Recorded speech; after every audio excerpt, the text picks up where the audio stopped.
Pertama dan yang paling utama, marilah senantiasa kita bersyukur kepada Allah Subhanahu wa Ta'ala, karena pada kesempatan Jumat yang berbahagia ini Allah masih limpahkan nikmatnya kepada kita bersama, sehingga kita bisa melaksanakan fardhu Jumat pada Jumat yang berbahagia ini.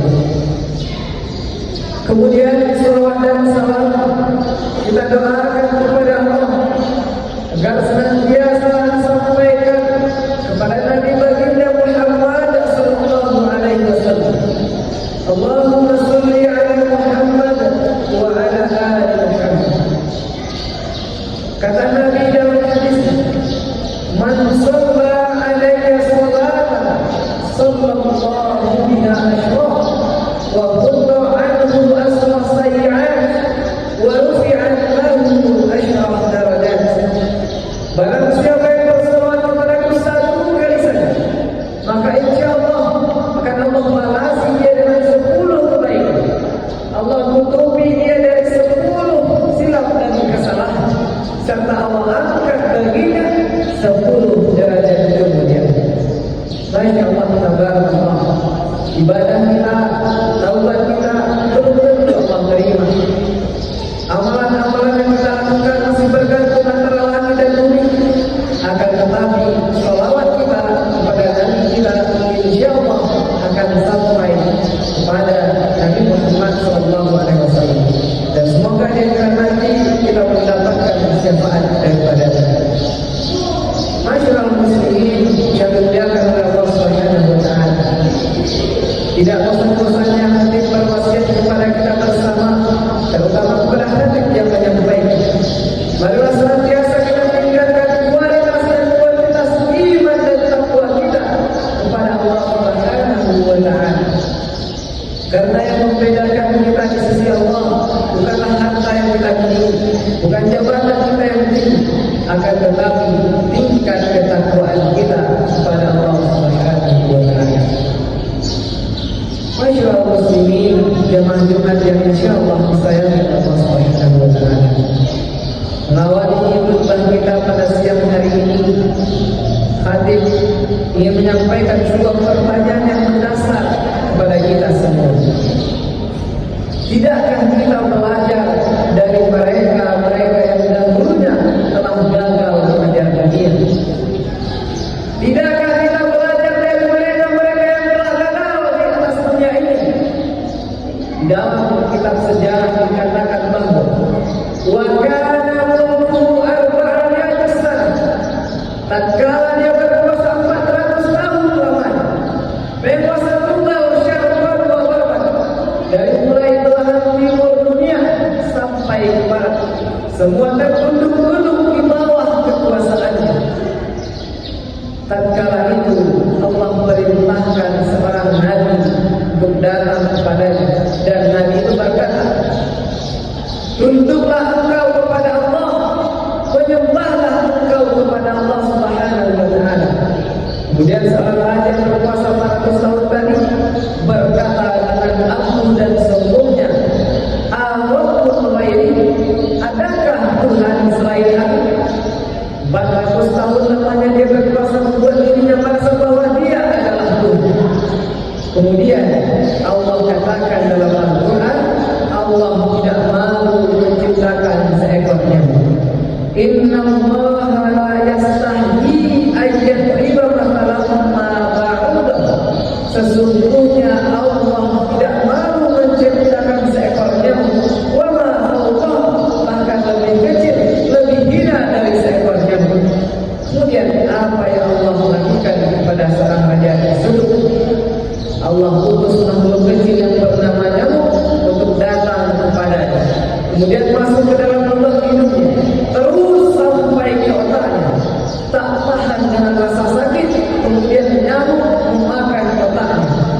Kemudian seorang raja martir memukul kepalanya.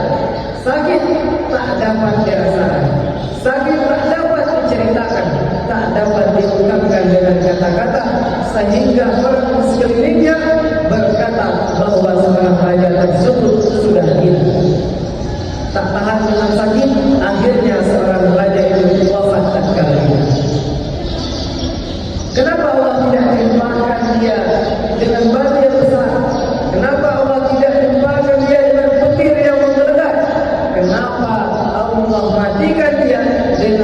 mengamuk. Begitulah Allah menunjukkan kekuasaannya kepada kita bersama. Sepatutnya kita berkata, la haula wala quwwata illa billahil aliyyil azim. Seorang raja tersebut bernama Namrud. Apakah selesai dunia dengan wafatnya Namrud? Tidak. Musim berganti, hari berganti. Dunia diisi oleh orang-orang yang angkuh dan sombong. Dunia diisi oleh orang-orang yang itu saja. Lahir lagi generasi yang lebih kejam, generasi yang lebih canggih daripada Namrud. Dia bernama Firaun, atau Al-Quran menyebutnya Fir'aun. Apa yang dilakukan oleh Fir'aun? Yusabbihuna abna'ahu wa yastahyuna nisa'ahu. Mereka menyembelih setiap anak laki-laki yang lahir tatkala itu. Karena dalam mimpinya dia bertemu dengan seorang bayi yang menarik mahkota kekuasaan di atas kepalanya. Kemudian membiarkan anak perempuan tetap hidup karena tidak merawat. Kemudian tatkala itu dengan apa Allah membinasakan? Allah ceritakan dalam Al-Quran, falamma adrakahul gharq, ketika Fir'aun tenggelamkan di Laut Merah, hendak mengejar Bani Israel, hendak membunuh Nabi Musa, namun Allah berkehendak lain. Jangankan untuk mengejar Bani Israel, jangankan untuk menyembelih Musa, untuk bertahan di dalam air saja dia tidak punya kuasa. Tatkala Fir'aun menyeberang di Laut Merah, Allah masukkan air ke dalam paru-parunya sehingga dia tidak bisa bernafas. Bapak-bapak sekalian, di dalam tubuh kita ada yang namanya saluran nafas, saluran udara, ada yang namanya saluran minum. Saluran udara tidak mungkin diisi oleh air, karena apabila air masuk ke dalam saluran udara, maka Allah ciptakan satu kuasa yang bernama tersedak. Seorang bayi yang bodoh saja, tiada daya upaya, akan Allah berikan kepadanya kekuatan untuk tersedak. Ketika bayi minum air masuk ke dalam saluran udara, pasti dia tersedak. Akan tetapi nikmat yang kecil tadi Allah cabut daripada Fir'aun, sehingga air masuk ke dalam kerongkongannya, masuk ke dalam saluran udaranya, maka matilah dia tatkala itu. Begitu Allah menunjukkan kekuasaannya. Kenapa Fir'aun dimatikan di Laut Merah? Karena pada masa itu bayi kecil yang bernama Musa itu dihanyutkan di Sungai Nil atau ditenggelamkan dengan laut yang sama.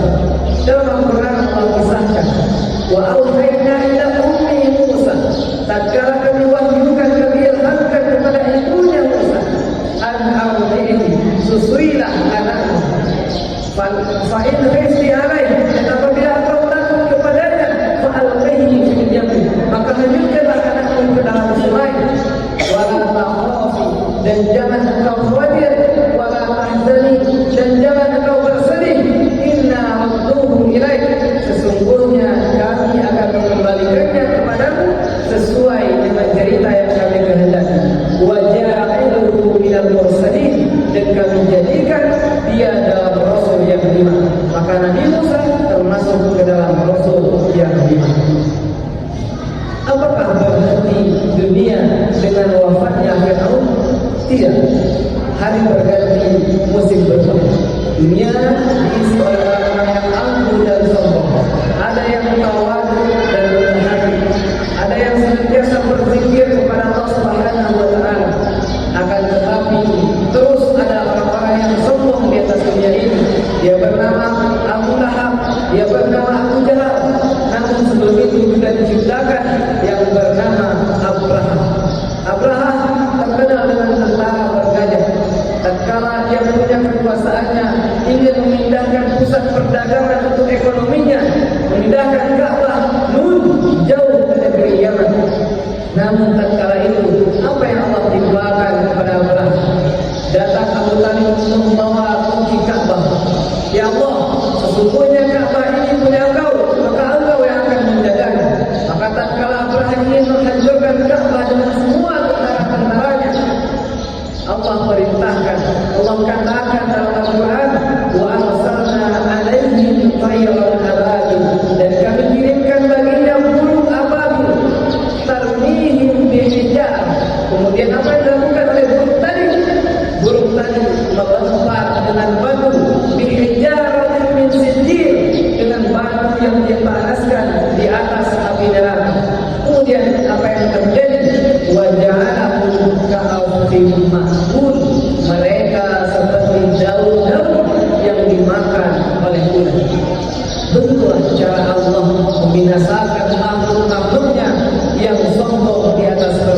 bumi ini. Namun tanpa kita sadari sebagai manusia, jangankan 400 tahun kita berpuasa, jangankan ratusan tahun kita punya jabatan, baru 1 bulan, 2 bulan saja amanah kita terima, kita sudah sombong di atasnya. Maka mari kita evaluasi diri kita, refleksi. Kalau kita ditugaskan sebagai pejabat negara, maka jalankan amanah kita dengan sebaik-baiknya. Kalau kita ditugaskan sebagai keamanan, maka jalankan sesuai porsinya. Jangan sombong dengan apa yang Allah titipkan kepada kita. Karena jelas tujuan kita di atas dunia ini, wa ma khalaqatul jinna wal insa illa liya'budun. Dan tidaklah aku ciptakan jin dan manusia kecuali untuk beribadah kepada-Nya. Dan terakhir, Nabi Muhammad juga pernah berkata, hidup